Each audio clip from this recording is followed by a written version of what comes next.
حضرت اسامہ بن زید رضی اللہ تعالیٰ عنہ بیان کرتے ہیں، نبی صلی اللہ علیہ وآلہ وسلم مدینے کے کسی بلند مقام پر چڑھے تو فرمایا کہ تم دیکھ رہے ہو جو میں دیکھ رہا ہوں؟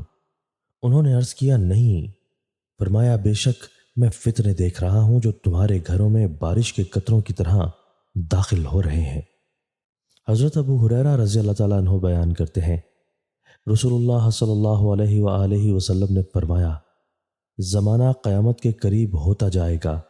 علم ختم کر دیا جائے گا، فتنے ظاہر ہوں گے، دلوں میں بخل ڈال دیا جائے گا اور حرج زیادہ ہو جائے گا۔ انہوں نے عرض کیا حرج کیا ہے؟ آپ صلی اللہ علیہ وآلہ وسلم نے فرمایا قتل۔ حضرت عوف بن مالک رضی اللہ تعالیٰ عنہ بیان کرتے ہیں، میں غزوہ تبوک میں نبی صلی اللہ علیہ وآلہ وسلم کی خدمت میں حاضر ہوا جبکہ آپ چمڑے کے ایک قبے میں تھے۔ آپ صلی اللہ علیہ وآلہ وسلم نے فرمایا قیامت سے پہلے 6 علامتیں شمار کرو، میری وفات، پھر بیت المقدس کی فتح،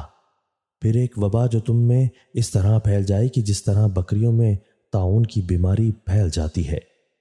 پھر مال کی ریل پیل، حتیٰ کہ آدمی کو 100 دینار دیے جائیں گے مگر وہ پھر بھی ناراض ہوگا، پھر ایک ایسا فتنہ بیپا ہوگا جو عربوں کے تمام گھروں میں داخل ہو جائے گا، پھر تمہارے اور رومیوں کے درمیان صلح ہوگی لیکن وہ عہد شکنی کریں گے، وہ اسی پرچموں تلے تم پر حملہ کریں گے اور ہر پرچم تلے 12,000 افراد ہوں گے۔ حضرت ابو ہریرہ رضی اللہ تعالیٰ عنہ بیان کرتے ہیں،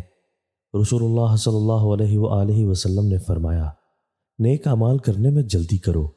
علامات قیامت کے ظہور سے پہلے جو کہ 6 ہیں، دھواں، دجال،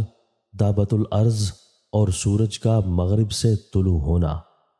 نیز وہ عام فتنہ موت جو عام لوگوں کو ہلاک کر دے گا اور خاص فتنہ جو تمہارے خاص کو فنا کر دے گا۔